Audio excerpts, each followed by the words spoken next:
raw talent. Today we're working on Justus's 69 Chevelle with the 427 Magnusson supercharger. I pulled out these TR6 IXs. Yeah, it's a step colder TR6 plug, but it is an iridium. We're gonna change these over to copper, the regular TR6. I have these gapped at 24 thousandths. Boost likes, copper is a better insulator for Boost, so we're just gonna be changing that because I was having a misfire. One of the cylinders is missing, and I'm not sure what's going on. The plugs did look pretty foul, so we got to change them anyways. And you know, when I pulled them out and we saw that it was iridiums, we're like, oh, you know, that's one step. We gotta use a copper plug, especially with Boost. So we're gonna be switching those over. Hopefully get started, check the trans fluid, make sure everything on that end is good. And I'm gonna get it back up to the dyno, and hopefully everything goes smooth. I'm gonna take it on a test drive first, make sure we have fourth gear. Once that's all good to go, get her strapped to the dyno, go through the whole tune again, and hopefully get it back to Justus.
All right, so as you guys can see, 3 isn't firing.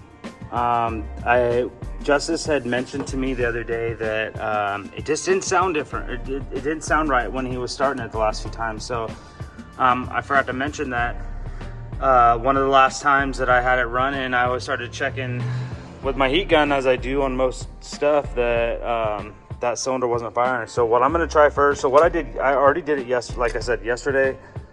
I looked at it, saw the plugs were pretty dark, so I was like, okay, I'm gonna swap plugs, at least start off with some proper plugs like the coppers. And then, so tried that, still not firing. So what I'm gonna do is I'm gonna swap 1 and 3 and see if the misfire follows, because also yesterday what I did is I tested all the spark plug wires and they were all reading good. So I've just got these unbolted. And I'm gonna swap them. Okay, so I just swapped the coil pack. Let's see.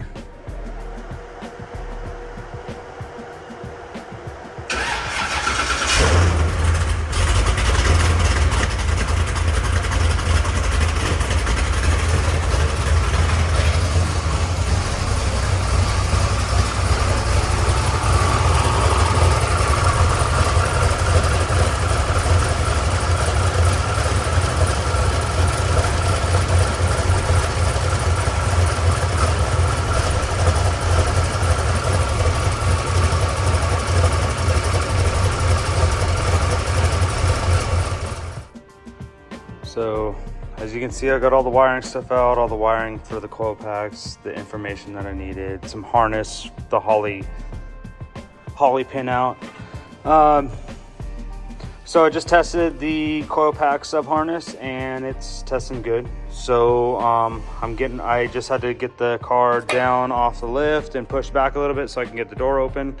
I'm gonna test from coil pack plug all the way over to the ECU and just make sure that that wire is not broken anywhere. I'm just gonna put this coil pack setup back together and put it back on the car. So I just had an epiphany while putting the coil packs back together. I didn't even check spark in the first place. Wow, what a dumbass. Let me check if there's spark. Okay.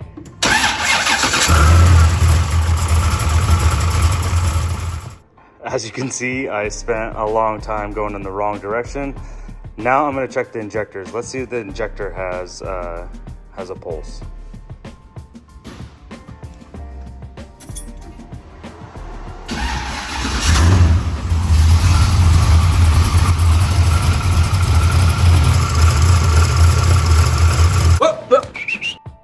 Look at that.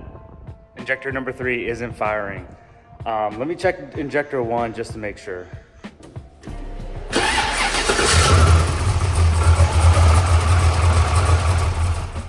So I didn't get it on film, but after I saw that injector 3 wasn't firing, I ended up testing if it had power at it, which it did. I tried testing the ground, but it was being very inconsistent on how I was testing it. So I ended up actually having to call Holley tech support. Me and the tech, you know, I'd confirmed wiring from the plugs to the sub harness, from the sub harness plug back to the ECU, that it was all correct, all continuity, no breaking, even no rubbing with other wires or anything like that. So what I ended up having to do is I pulled injector 2's injector driver wire out and put in number 3's in there and confirmed that it was actually firing. So what we found out is in the ECU, the injector driver for cylinder 3 just went out. Holley unfortunately doesn't repair these ECUs, so we actually have to buy a new one. And what I ended up doing is I had a spare Terminator X Max ECU, and I ended up loading up his tune, and it fires, it runs all good. Cylinder 3 fires no problem now. So it's gonna get a new ECU and go back to Justus.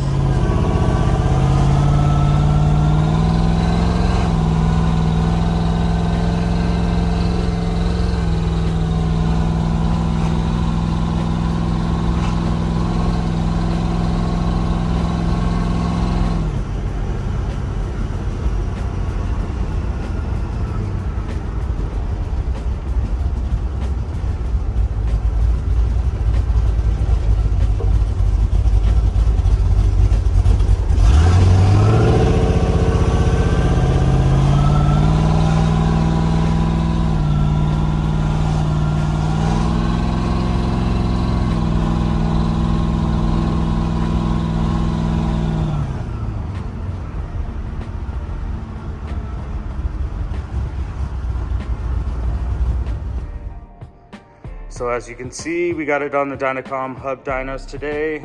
I had already tuned this in the past, but actually when I was over at the other shop, the power supply there was crap. When it was very old wiring when I originally dynoed this. So the power, we were actually having problems during full power pulls that the dyno wasn't holding the load. I mean, and the dyno would just shut off. So ever since we upgraded the power to the building, I have not been able to dyno this. So I'm excited to go through it again and just make sure everything's all perfect. This tranny isn't as aggressive as the Rossler, so I have to firm up the shifts a little bit because I was trying to dial those back because the Rossler is so violent. But yeah, getting on the dyno today, get it dialed in for him. I'm gonna do it on my ECU, and then when his ECU comes in, I'm gonna just swap the ECU. It's gonna be that easy, so. Okay guys, so I was on the dyno trying to get this done, dialed in. I started hearing a tick and I forgot, me and Justus had been talking about this. As you can see, composite gaskets, you guys know that I hate them. They don't seal for shit, especially on a power outer application. So I ended up getting the Molly OEMs. They're not the AC Delco, but they're the Molly multi-layered steel. I do copper coat on them as well, especially on a boosted application, just so that it seals up. But yeah, just got finished with this. Let's get back on the dyno.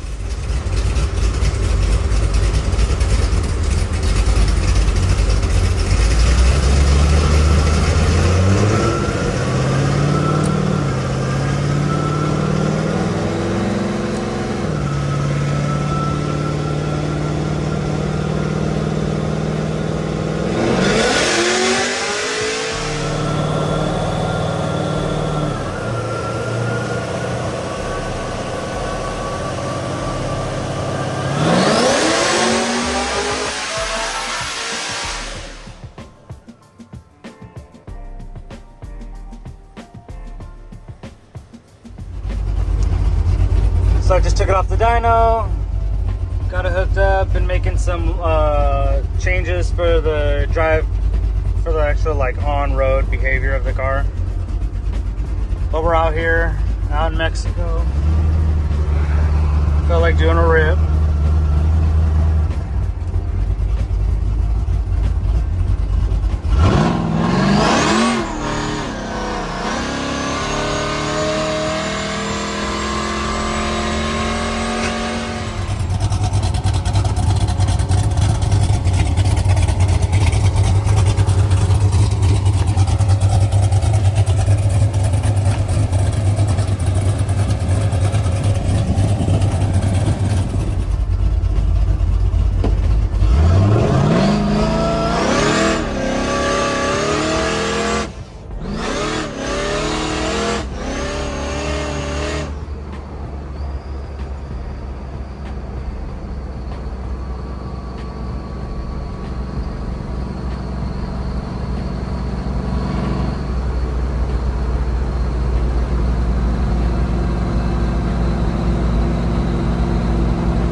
So as you can see, we're pretty much wrapped on Justus's Chevelle.